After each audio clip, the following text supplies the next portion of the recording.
Mark 5:36.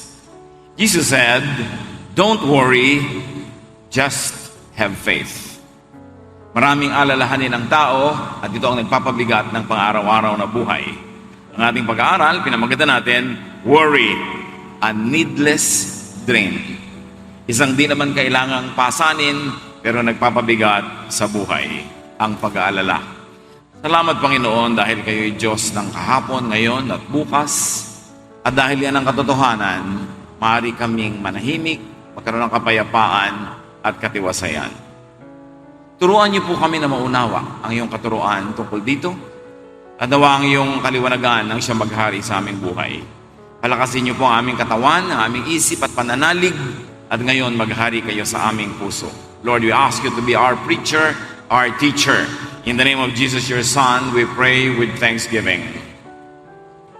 Matthew 6:25-26, isa sa mga pinakamadalas pag-aralan na bahagi ng Gospels, pero napakakonti ng application sa buhay. Jesus speaks here, "I tell you to not worry about your life. Don't worry about having something to eat, drink, or wear. Isn't life more than food or clothing? Look at the birds in the sky. They don't plant or harvest. They don't even store grains in barns. Yet your Father in heaven takes care of them. Aren't you worth more than birds?" Maraming alalahanin ng tao na ang ending lang naman ay maradalas tungkol sa pera. Natatakot magutom, natatakot na walang ipambili ng pagkain, ibayad sa mga bayarin, natatakot mawala ng trabaho, natatakot din magkasakit dahil baka magastos ang gamutan, mawala ng hanap buhay, natatakot na mabaon sa utang, sumabit sa mga utang dahil baka hindi mabili ang mga kailangan. Maraming panganap-takot tungkol lang talaga sa sikmura. Maraming mga mukha at hugis ito, pero ang ending tungkol lang naman sa mga basic needs, basic necessities. Kakainin, iinumin, panggastos. And the main point of Jesus here is that God provides at least the necessities. Yan ang isang talagang ipinangako. So ang kanyang tunay na itinuturo, do not worry. Do not over-worry to the point that you overthink. Hindi sinasabing do not think about your needs. Pero pag sinasabing do not worry, ibig sabihin lang, do not overthink. Isipin up to a point. Isipin hanggang merong pwedeng magawa ang ating mga kakayanan. Pwede nating mapalitan ng sitwasyon, mabago ito, pero not to the point na isip ka ng isip kahit wala ka namang magagawa para baguhin ang sitwasyon. Do not worry. Do not overthink. Matthew 6:27-30. Can worry make you live longer? Why worry about clothes? Look how the field, how the wildflowers grow. They don't work hard to make their clothes. But I tell you that Solomon, with all his wealth, wasn't as well clothed as one of them. God gives such beauty to everything that grows in the fields, and even though it is here today and thrown into a fire tomorrow, He will surely do even more for you. Why do you have such little faith? Itong pagtuturo na ito ni Jesus ay talagang tamang-tama sa 99.99% of people. Sabi niya, lagi kayo nag-aalala tungkol sa kakainin nyo at iinumin. At dahil ngayon, cash economy na tayo, pwedeng sabihin, lagi kayo nag-aalala tungkol sa pera. Nakikita nyo ang mga ibon, pinapakain ng Diyos. Mas mahalaga naman kayo kaysa sa kanila. At lagi kayo nag-aalala, anong isusuot natin? Hindi na lang ngayon basic needs, kundi yung mga anong itsura ko, ano ang aking image, anong aking packaging, maganda ba o pangit. Hindi na lang ba sa pagkain, masarap ba o hindi masarap. Yan, bakit kayo nag-iisip ng mga ganyan? Kitang-kita nyo na nga sa paligid nyo ang mga damo, ang gaganda nila kahit hindi sila gumagawa ng tela. Hindi nila dinadamitan ang kanilang sarili. Ang Diyos ay nagdadamit sa kanila, kaya ang gaganda nila. Kung yung mga damo, nasasandali lang ang buhay, dinadamitan ng maganda, kayo pa kaya? Bakit ang liit ng inyong pananalig? Here, Jesus has another main point. And he says, God also provides the embellishment, the beautification. Hindi lang ibinibigay ni Jesus yung pinaka-kailangan, may dagdag pang ganda at dekorasyon. Worry does not achieve anything good. Kung sa una sinabi niya, worry will not put food on your table, worry will not give you the money that you need, neither will worry beautify you. Hindi ka pagagandahin. Diyos pa rin ang nagpapaganda sa'yo. At sabi, kahit na mo'y pinapaganda, ikaw pa kaya na higit namang mas mahalaga. Napakalinaw ng ginawa niyang example, kasi napakalinaw din naman na nakakalimot tayo madalas sa katotohanan na ang Diyos ang tunay na nagmamahal, nagpapakain at nagpapaganda sa buhay natin. Hindi pera, ni hindi kalusugan, siya. Kahit walang kalusugan, pwede tayong mabuhay. Kahit hindi perfect ang buhay natin, tuloy ang buhay. Sino ba ang perfect ang health? Pagbalahat tayo, nagpasuri, nag-blood test, nag-x-ray, nag-ultrasound, ipinacheck mo lahat, ang iyong ngipin, ang iyong gilagid, ang iyong mga balon-balunan, ang mga kuko mo, ang iyong balat. Sinong perfect? Wala. Ang sinasabi ni Jesus dito, kahit hindi perfect ang buhay, kahit marami kayong gustong wala, tuloy din ang buhay, kaya huwag kayong mag-alala. Life goes on. At nakakapagtaka nga yung iba, matagal mo nang inaasahang nailibing, buhay pa pala.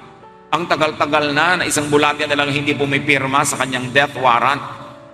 Naunahan pa yung siyang kabilang buhay ng iba. You can never tell. Hindi ko mo ang tao ay walang trabaho, walang hanap buhay, ay wala na siyang future. Ngayon lang yon. Sino makakapagsabi bukas? Hindi ko mo ang tao ay hindi malusog, may sakit, may karamdaman, ay dapat na siyang malungkot ng sobra-sobra. Siyempre, hindi yun nakakatuwa. Pero hindi dapat sobrang ilungkot dahil buhay pa siya.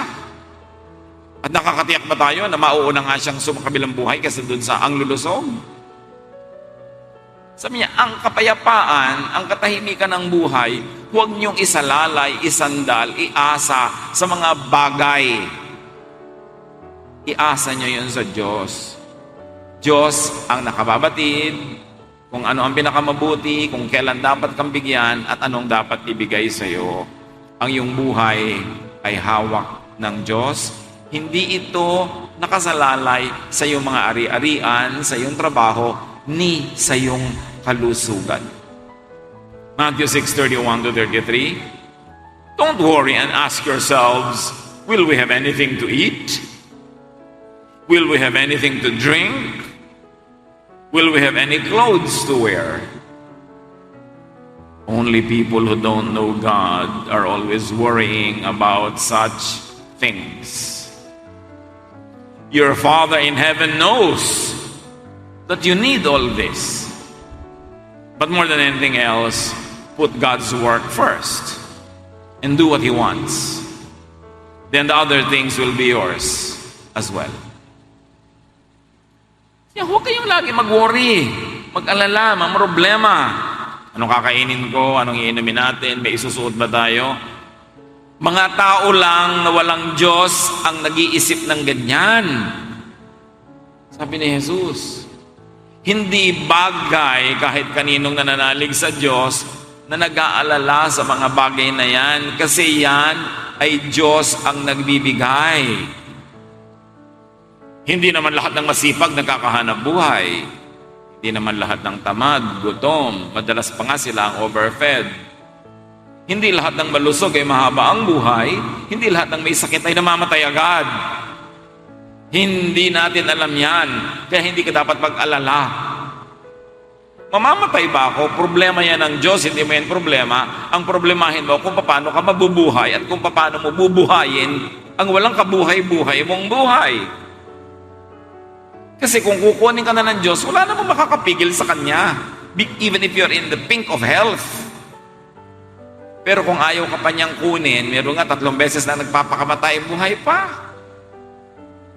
So hindi natin inaalala kung kailan tayo mamamatay o mabubuhay. Yon ay alalahanin ng Diyos. Sabi niya, alam ng iyong Ama sa langit na kailangan mo lahat yan. Alam ka namang mas marunong ka pa sa Kanya. Alam niya yan.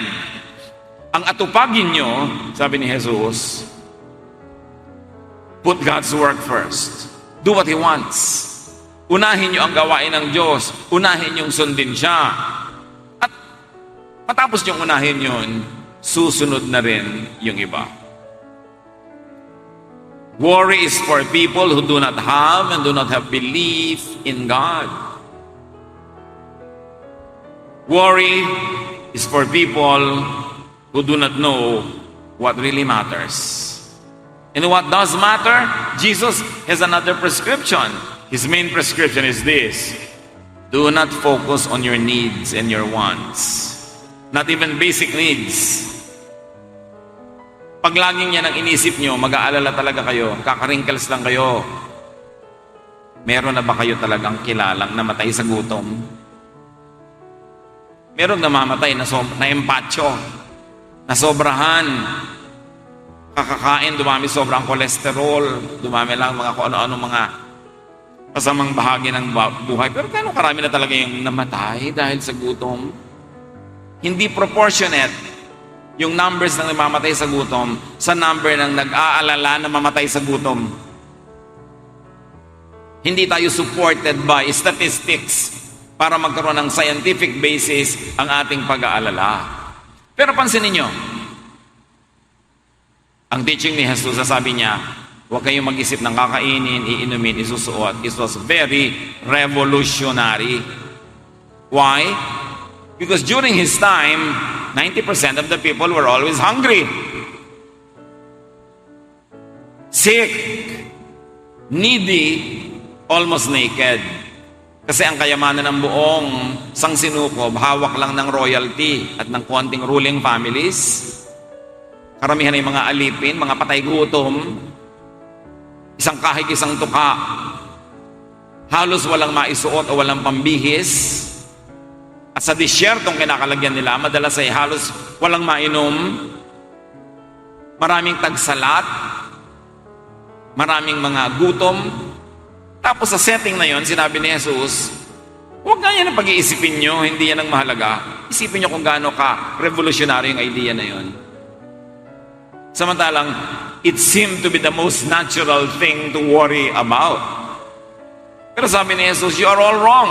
Inuubos nyo ang inyong lakas sa mga bagay na hindi nyo dapat pag-ubusan ng lakas.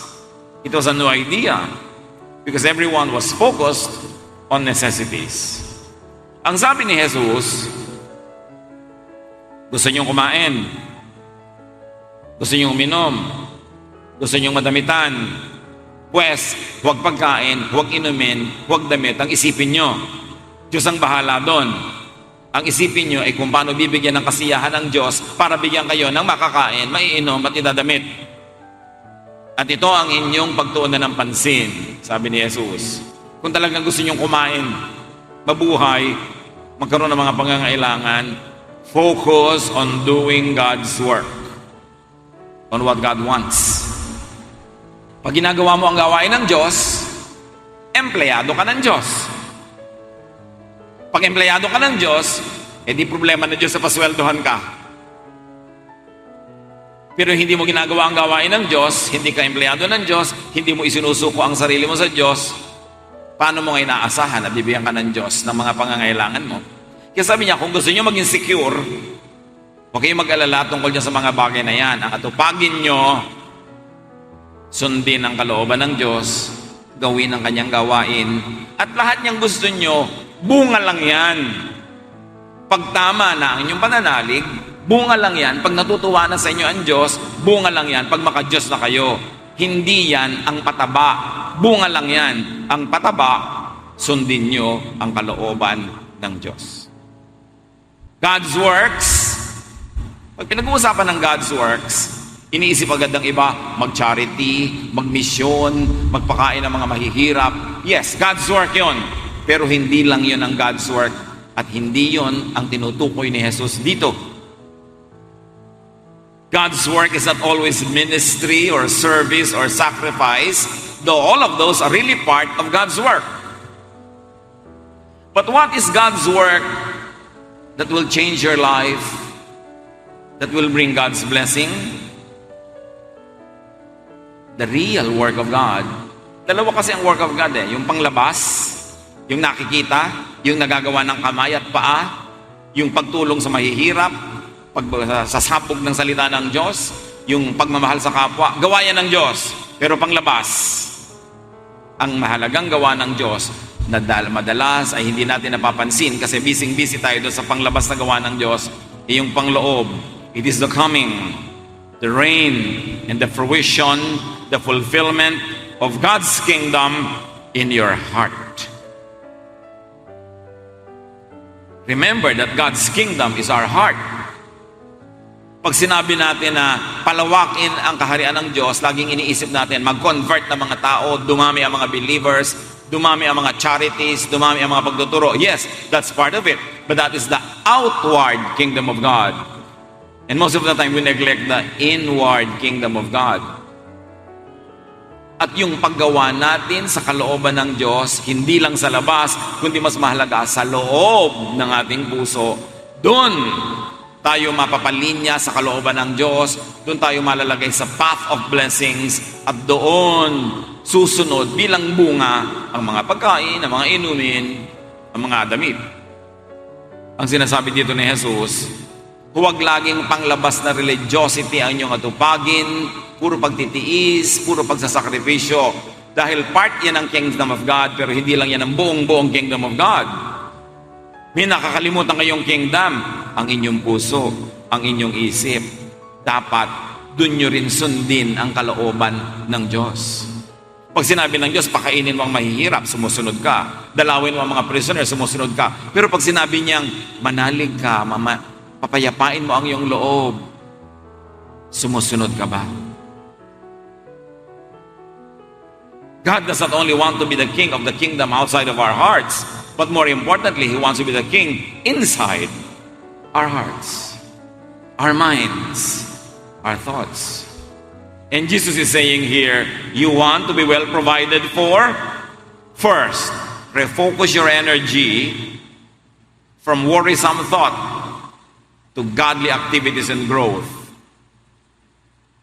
Refocus your energy from overthinking to becoming godly, to becoming like God.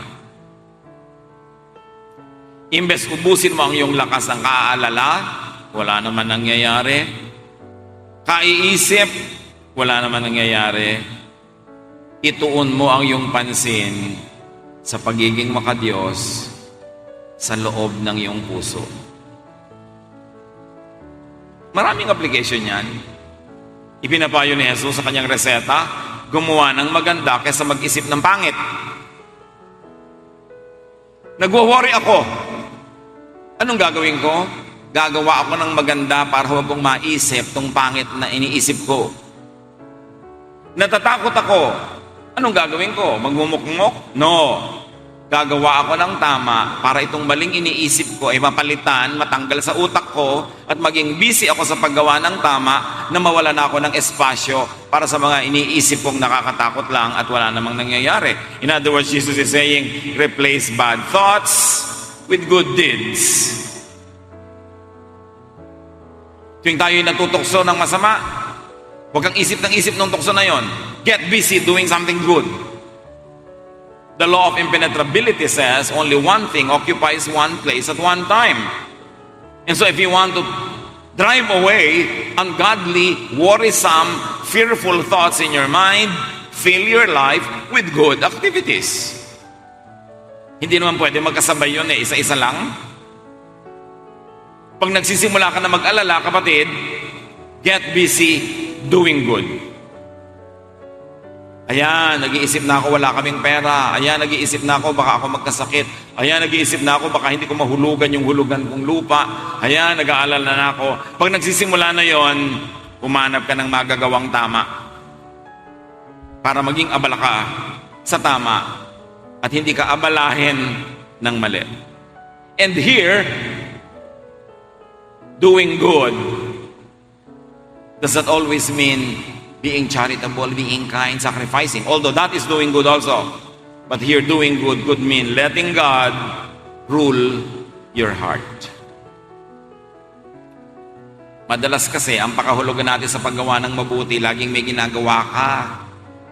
Pero nalilimutan natin na isa sa mga pinakamagandang magawa yung ang Diyos ang payagan nating gumawa sa loob ng ating puso, sa loob ng ating isip, at baguhin niya ang paraan ng ating pag-iisip. Kasi kung nag-aalala ka, matatakotin ka, warrior ka, kung ano-ano pa, magiging busy ka, charity, kakakanta sa choir, katituro sa Bible study. Yes, up to a point nakakalibang. Up to a point, nagiging busy ka doing good. Pero mamaya, pag nag-iisa ka, magbabalikan uli sa iyo yung mga fear. Magbabalik uli sa iyo yung mga takot. Kasi ang totoo, in-entertain mo lang yung sarili mo sa ministry. Kaya hindi ko ina-encourage sa mga tao na gamitin yung ministry bilang entertainment. Pwede po bang maglingkod sa Sunday School? Bakit? Naiinip po ako. Nood ka na lang ng TV. Kasi kahit magturo ka sa Sunday School, pag uwi mo sa inyo, mainip ka uli. Pwede po bang sumama ako doon sa nagbabalot ng mga relief goods? Bakit? Kasi po nangungulila ako eh. Pag uwi mo sa inyo, di mangungulila ka lang uli. Gusto mo na mawala ang iyong pangungulila, gumawa ka ng mabuti. At ang gagawin mong mabuti, hayaan mong pagharian ng Diyos ang utak mo para maiba ang takbo ng iyong utak. Para hindi ka naiinip, hindi ka nalulungkot, hindi ka nag-aalala. Kaya may ginagawa kang charity o wala. Pero pag ginawa mo yung religious work na entertainment para lang ituon ang pansin mo mula sa yung mga nakakatakot na ideya, maya-maya, pabalik-balik din yun.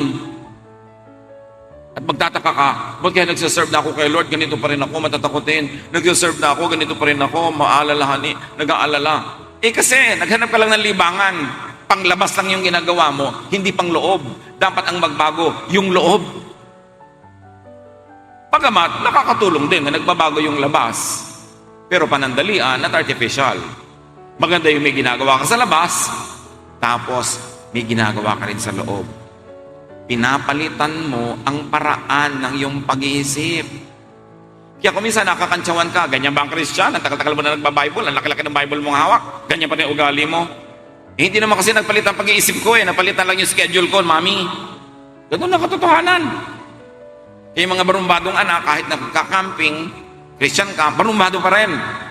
Kasi nagkaroon lang siya ng good activity, pero hindi napalitan ng thought. So sisingit at sisingit, babalik at babalik din yun. Kaya madalas tayong nakakantsawan ng iba. Ang tagal-tagal mo na sa church, ganyan ka pa rin. Paano? Naglibang lang naman ako doon. Ginawa ko ang sarili kong busy katatrabaho, thinking, nakatatrabaho ko, paghihimalaan ako ng Diyos. No. Ang paghihimalaan ng Diyos nagaganap, nagpalit ka na ng pag-iisip. Hindi sa pagpapalit lang ng activity.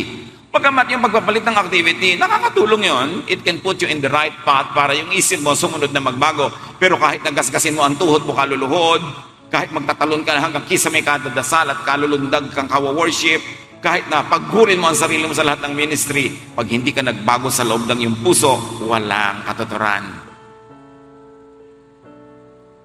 Because the real kingdom of God is inside the heart. At ang tunay na godly activity, hindi lang yung panglabas na charity and service, kundi yung pagsusuko ng paraan ng pag-iisip para sumunod ito sa pag-iisip ni Jesus. Kaya sabi niya sa Matthew 6:34, don't worry about tomorrow. It will take care of itself. You have enough to worry about today.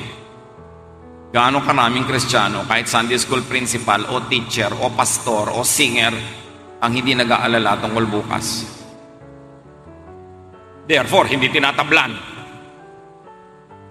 Busy lang sa ministry, pero ang puso, takot pa rin at nag-aalala, hindi pa busy sa tunay na work of God. Because the work of God is outside, yes, but the more important work of God is inside the heart.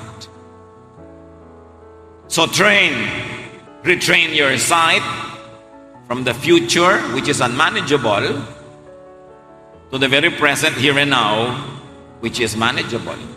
Yan ang payo ni Jesus. Iniisip mo yung bukas. Bakit? Nandun ka na ba? Wala pa po.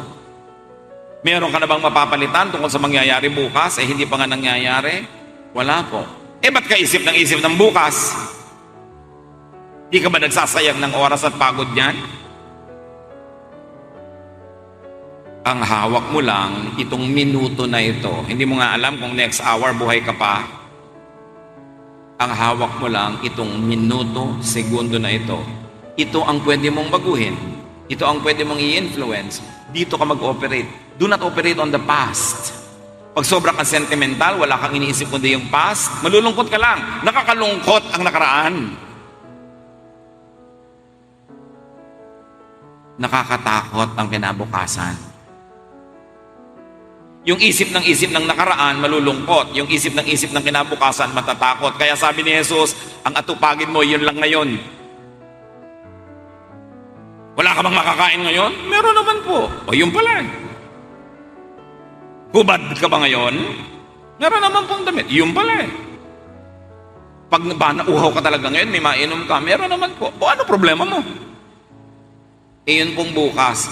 Bukas mo na problemahin yon. Alam nga naman, yung iinumin mo bukas, ibigay na sa iyo ngayon. Yung iinumin mo next week, ibigay na sa iyo ngayon. Alam nyo kung ano mangyayari? Malulunod kayo. Pag ininom nyo sabay-sabay, yung lahat ng iinumin nyo dapat sa future pa lang. At ganun ang nangyayari sa mga matatakutin, nalulunod. Kaya ang dapat disiplinahin, ang isip. Pag heto lumulubog na naman ang araw, naaalala mo lahat ng mga mahal mo sa buhay na namatay, malulungkot ka talaga. Sundan mo na, magpalibing ka na, sige na, para magkasama-sama na kayo. Ayaw mo naman, tigilan mo na kaiisip. Pag kumakatok na sa utak mo yung mga lungkot, mga alaala, gunita of the good old days mo, lumayas ka dyan, tapos ka na. Pagka kumakatok sa iyo yung bukas, ano kakainin mo bukas? Magbabayad ka ng Meralco next week. Ganyan. Next week pa yun, umalis ka dyan. Ang gagawin ko ngayon, maghahanap buhay ako ng kaya kong gawin. Mag-iipon ako ng kaya kong ipunin. Mag-enjoy ako ng kaya kong enjoyin. Because God's blessing for today is enough for today. But if you divided God's blessing for today between your needs today and your needs tomorrow, it will never be enough. Because your needs for tomorrow will get from God the supply tomorrow. Ngayon, kung yung lakas ng loob mo ngayon, hahatiin mo pa sa ngayon at sa nakaraan na, kulang na naman. Kaya ang tao, laging kulang. They don't focus on the here and now. Kahit yung mga nagkaroon ng bagong boyfriend, ang saya-saya sa simula.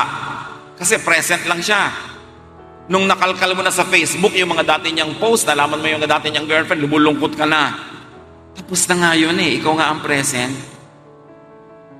Kaya nga ang tawag doon, X. Bakit pati X? Hinuhukay mo pa. Lulungkot ka. Tapos nakita mo lang na may makakasama siya sa outing next week ng company nila. Nagsisimula ka na magselos. Wala pang nangyayari. 99% of your worries are only in your imagination. Kaya sabi niya, don't worry. Philippians 4:6-7. Don't worry about anything. But pray about everything. With thankful hearts, offer up your prayers and requests to God. Then, because you belong to Christ Jesus, God will bless you with peace that no one can completely understand. And this peace will control the way you think and feel. So you see, it's a mental process. Religiosity is concerned about activities. Spirituality is concerned about thoughts. Ang relihiyoso, maraming ginagawa yung katawan. Gumagapang, tumatalo, naglilingkod, kung ano-ano, yumuyuko. Pero ang spiritual, sa isip, umaandar ang lahat. Nilulupig, ginagapi niya ang mga negative thoughts. Pinagtatagumpay niya at pinananaig ang mga positive thoughts dahil ang utak natin ang tunay na trono ng Diyos. Pero pag ang pinaupo mo doon si Satanas, ang nagiging bunga sa utak mo, takot, pag-aalala, pangamba, selos, lahat na. Kaya sabi ni Jesus, hayaan mong ako ang maghari sa iyong puso. Sabi ng Philippians, gusto mo mag-alala, libangan mo mag-alala, huwag na lang, manalangin ka na lang. Ganon din naman yun eh. Mag-aalala ka, manalangin ka na lang. At ang panalangin mo, mapagpasalamat ka. Mag-roll call ka ng mga blessings sa buhay mo. At iparating mo sa Diyos ang iyong mga kahilingan, hindi dahil hindi niya alam, dahil alam na niya yun, just to make yourself feel good, na nasabi mo, naihinga mo, pero kahit hindi mo sabihin, alam na niya yun. Do not pray to inform God. Kaya maraming prayer, therapeutic lang. You feel good. It's for your consumption. It's not for God's information. At sabi niya, pag nanalangin ka, ng totoong panalangin, tunay na nagpapasakop ka sa Diyos, paghaharian ka ng kapayapaan. Matitiwasay ka. Matatahimik ang iyong loob. Sa paraan na di kayang maintindihan ng sanlibutan. Kasi ang sanlibutan, warrior. Hindi ka nila maintindihan kasi nasa ibang level na ang iyong utak. Sabi, at pag naghari na ang kapayapaan sa iyong puso, yun dapat mauna. Ang bunga ng panalangin na totoo, kapayapaan. So niya, pagpayapa ka na, yung kapayapaan na yan ang siyang maghahari sa paraan ng iyong pag-iisip at sa iyong damdamin. The peace from God, because of the prayer of faith, will control the way you think and feel. So pray instead of worry. Yung natutokso ka na mag-alala, magdasal ka. And be thankful instead of worried. So imbes na isa-isahin mo ang iyong mga pangangailangan na nakakatakot, isa-isahin mong pasalamatan ang lahat ng naging pangangailangan mo na ibinigay naman ng Diyos kaya buhay ka pa nga ngayon. Imbes nagre-reklamo yung utak mo, palitan mo ng pagpapasalamat. Imbes nagtatanong, lagyan mo ng exclamation mark ng thank you Lord. Kailangan ko po ng tubig. Ay, hindi pala yun. Lord, alam nyo na nga palang kailangan ko ng tubig. Lord, salamat po sa balde-balde, drum-drum, dam-dam na tubig na nainom ko na mula noon hanggang ngayon. Pag naalala mo ang lahat ng kabutihan sa iyo ng Diyos, lalakasan yung pananalig na naging mabuti siya noon, magiging mabuti pa rin siya bukas, matatahimik ka. Yung Lord, wala po akong sapatos na pula. Ay, Lord, salamat po pala dahil narigyan ako ng sapatos na red, orange, green, indigo, blue, violet, rainbow na pala ang mga naging shoes mo noon. Wala ka lang ngayon ang gusto mong style, yun ang pinofocus mo, kaya ka nagre-reklamo sa buhay. Ipagpasalamat mo nga na meron kang paa. Ay, wala nga pala akong sapatos, pero may paa naman ako. Thank you, Lord. Kaya pagka tayo nag-aalala, ang una mong gawin, manalangin ka at isa-isahin mo ang lahat ng dapat mong ipagpasalamat sa Diyos. At sa haba nakatulog ka na lang, nakalimutan mo na mag-alala. Alam niyo kung anong tunay na magandang gawin? Pag may takot, pag may alalahanin, just survive the moment. Just survive the minute. Patalsikin mo yung negative idea, punuin mo ng positive. Mamaya, wala na yun. Iba na yung mood mo. Tapos na. Kailangan mo lang makalampas. Pero pag may negative idea ka, may takot, tapos in-entertain mo pa, dinagdagan mo pa ng drama, lalo ka pa nagreklamo sa Diyos, lalong lulubog ang iyong kalagayan. So it's all in your mind. That's why you have to control your mind. The true work of God, half lang yung mga panglabas ng mga charity, kindness, ministry. The true work of God that we should allow Him to do, and we should cooperate in making Him do, is to change our mind. And God will bless you with peace. Sabi ng Philippians, not with your specified solution or answer to your worry. Diba sabi, and God will give you peace? Hindi naman sinabi, and God will give you what you ask for eh. Pag nanalangin ka ng may pananalig, Bibigyan ka ng kapayapaan, hindi sinabing ibibigay sa iyo yung hinihingi mo.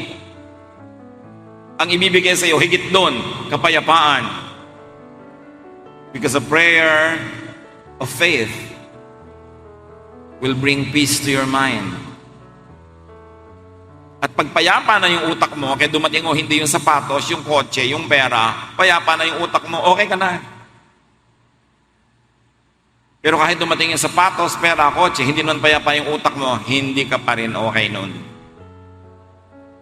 Kaya ang mahalaga, our state of mind. God will bless you with a change of mind and heart, not of a change of situation. Ang dapat nating hingin sa Diyos at payagan ng Diyos na gawin, yung mapalitan, hindi yung ating kalagayan, kundi mapalitan ang ating pag-iisip. Kahit nakakulong ka sa loob ng isang preso, kung malaya ang espiritu mo, hindi mo yun mararamdaman. Pero kahit ang laya-laya ng katawan mo, pero nakakulong ang iyong espiritu, isa kang bilanggo. At maraming bilangguan ng isip. Ang dami-dami mga tao, kahit nagapangan ng isip, ng ipis, tirahan ng ipis ang kanilang mga tenga, gapangan ng buhok, bali wala lang. Pero meron takot na takot. The same ipis, magkakaibang tao, ibang effect. Kasi yung takot, prisoner yon. Ano mga kinakatakutan natin? Yun ang ating mga kulungan. Itatanong mo, bakit takot na takot ako sa ipis? Yung kapatid ko hindi. Naupa na nga niya, napisa na yung ipis, hindi pa niya napansin. Bakit siya tahimik? Ako hindi tahimik. Kasi natatakot ka. Paano ka matatahimik? Ipanalangin mo mawala ang ipis sa planeta. Imposible yon. Ang ipanalangin mo, mawala yung takot mo. Baguhin mo ang iyong isip kaysa baguhin mo ang mundo. Baguhin mo yung attitude mo tungkol sa iyong asawa kaysa panalangin mo, baguhin siya ng Diyos. It's all in the mind. And when you have faith and you pray, God will bless you with serenity that is beyond logic or comprehension, that is beyond common sense. The real blessing is change inside the mind, not in outward or outside events. Ang tunay na pagpapala hindi yung yumaman ka. Ang pagpapala na bago ang pag-iisip mo na feeling rich ka, kahit di ka rich, di feeling rich ka, masaya ka. Pero kahit rich ka, tapos hindi ka feeling rich, you're feeling miserable, you're feeling poor ka kahit ka bilyonarya. It's the feeling that matters, not the outside reality. Kahit ang bahay mo, palasyo, hindi ka nasisyahan, miserable pa rin ang feeling mo. Yung nakatira sa simpleng bahay na nasisyahan, mas maganda ang pakiramdam noon kaysa doon sa hindi maganda ang pakiramdam na mayaman. Pero kung mayaman ka na, tapos maganda pa yung kalooban mo, di doble-doble blessing. Kaya yung mga mayayaman na, pinayaman na ng Diyos, binigyan na ng kagandahan, binigyan ng kasikatan, ng kapangyarihan at ng pera, tapos hindi pa rin kayo kontento, mahiya-hiya naman kayo sa Diyos. Binigyan ka na ng maraming pera, pera pa rin ang worry mo. Ba't hindi ka na lang magpa-facial grafting at palagyan mo ng peso o dollar sign ang iyong mukha kasi mukha ka ang pera. May pera ka, tapos pera pa rin yung worry mo, nakakahiya na yan. May asawa ka na, may pamilya ka na, may anak ka na, ang lungkot-lungkot mo pa rin sa buhay. Yung iba nga, ulilang lubos, walang pamilya, walang asawa, walang anak. Ikaw ang dami-dami mo ng mga tao sa paligid mo, puro ka pa rin reklamo. Nakakahiya na yan. Umasenso ka na, naiinggit ka pa doon sa mas mataas sa'yo. Mali na yan. Hindi yung mga bagay sa labas ng ating puso ang mahalaga, kundi yung mga iniisip natin sa loob ng ating utak. Yun ang nagpapasaya. Yun ang nagbibigay ng kapayapaan at katahimikan. That's why real spirituality is about change in the way we think. Kailangan ipagdiinan yan kasi yan ang nakakalimutan. Kasi ang nakikita lang natin, what is visible, what is audible, what is tangible. But real spirituality cannot be seen. It happens in the mind. Your mind, your thought, is your immediate, effective, and working reality. Your thought is your reality. not the outside world. Kasi, kung nasa elevator ka at takot na takot ka, yung iba hindi. Di ang reality mo, fear. Ang reality nila, hindi. Although pareho ang outside reality nyo. Pero iba yung loob ng puso nyo at ang inyong isip, magkaiba ang inyong nadarama. When worried, change your thought, not your situation.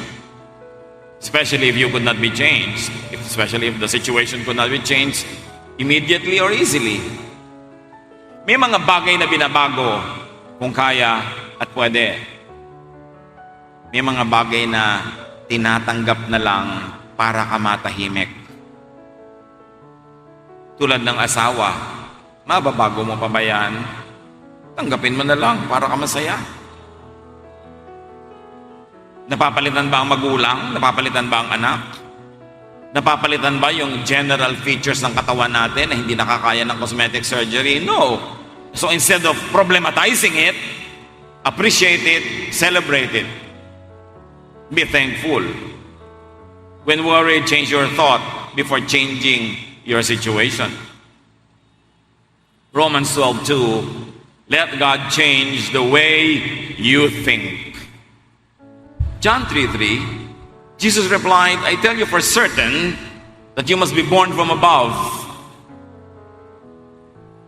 that you must be born again before you can see God's kingdom. Gusto mong pagharian ka ng Diyos? Baguhin mo muna ang iyong pag-iisip. Kasi pag ikaw ang nakaupo sa trono ng iyong isip, walang lugar para sa Diyos. Ang tunay na kaharian ng Diyos ay ang isip, hindi mga ulap, hindi himpapawirin ang utak ng tao. Sabi niya, gusto mong makita ang kaharian? Gusto mong maranasan ang paghahari ng Diyos? Ang kapayapaan, ang katahimikan, ang kasiyahan, kagalakan? Change the way you think. You must be born from above means change in spirituality, change in essence, in thought and thinking. You must be born from above before you could see God's kingdom. And God's kingdom is to be filled and ruled by God, to enjoy God's peace and rest. In-oversimplify kasi Pumikit ka, tanggapin mo si Jesus. Humingi ka ng tawad sa imang kasalanan. Save ka na. Wow! Nasa kingdom of God ka na. Yes, there is truth in that. But that is not the complete truth. Because the kingdom of God is not only just about afterlife or about eternal life. The kingdom of God is also about life here and now. Hindi nadadaan nyo sa formula na pumikit ka at tanggapin mo siya. Kailangan merong ongoing process, pagpapalit ng pag-iisip. Para yung kaharian ng Diyos, lubos na paghari sa sarili mong utak.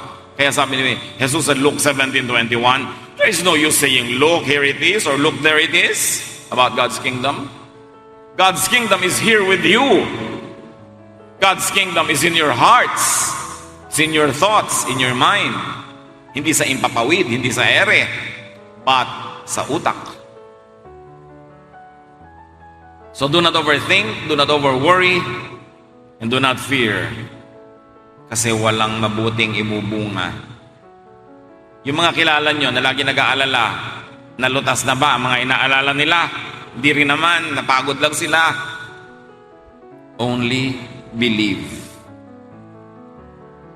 Mark 5:36, Jesus heard what they said and he said to Jairus, don't worry, just have faith. Your worry will bring you down, your faith will bring you up. Worry is thought. And worry is thought that drains, weakens, and disempowers. Yung pag-aalala ay nasa isip lang. Pero yan ang isipin na sumisip-sip sa iyong lakas, nagpapahina, at nag-aagaw ng iyong kaligayahan. Ang kabaligtaran ng worry is faith. Faith is thought. But it is thought that charges and recharges, strengthens, and empowers. So choose. Pipili ka, yung nakakapagpahina na pag-aalala o yung nakakapagpalakas na pananalig. It's your choice. So it is important to teach, train, and discipline your mind to not worry, to not think of and look at fear, but to have and operate by faith. Ang tinititigan, nasusundan. Pag tumitig ka sa nakakatakot, doon ka susunod sa nakakatakot. Kaya dapat ang titigan mo ay ang Diyos, padanalig, at doon ka masusunod. 2 Corinthians 5:7, for we walk by faith, not by sight. Naglalakad kaming nakapikit. Hindi yung nakikita ng mata ang inaasahan namin na gagabay sa amin. Ang inaasahan namin gagabay sa amin ay ang aming pananalig. Kahit pa nga ang pananalig, kuminsan ay hindi mukhang kapanipaniwala dahil ang nakikita ng mata ay nakakatakot, threatening, but we walk by faith, not by sight. Romans 12:2, do not conform to the pattern of this world, but be transformed by the renewing of your mind. Huwag ka na makiayon sa pag-iisip ng sanlibutan, kundi hayaan mong mabago ka sa pamamagitan ng pagbabago ng paraan ng iyong pag-iisip. James 1:6-7, you must believe and not doubt. Because the one who doubts is like a wave of the sea, blown and tossed by the wind. That person should not expect to receive anything from the Lord. Kailangan ka manalig at huwag kang mangamba, huwag kang magalinlangan. Kasi ang nag-aalinlangan, ang nagdududa, ay parang sinisiklot-siklot na mga hangin at alon, galaw ng galaw, ikot ng ikot, pero walang nararating. At huwag mong asahan na kung ikay nagdududa, ay tatanggap ka ng pagpapala. Anong pinakamahalagang disiplina, mga kapatid? Disiplinahin ang isip na magtaboy agad ng mga worries and fears. At ang pagbuksan, ang entertain, ay ang pananalig sa Diyos, ang pagiging mapagpasalamat dahil yun ang nagbibigay ng kapayapaan at pagpayapa na yung loob mo, doon umaayos ang lahat. Mark 9:23, everything is possible for one who believes. The mind that believes is a very powerful mind. So the work, the project is this. Let God rule your mind. Let God change the way you think. At paano mangyayari yon? Kilalanin si Jesus, pag-aralan ang mga turo ni Jesus, at yun ang ilagay sa isip, at yun ang sundin.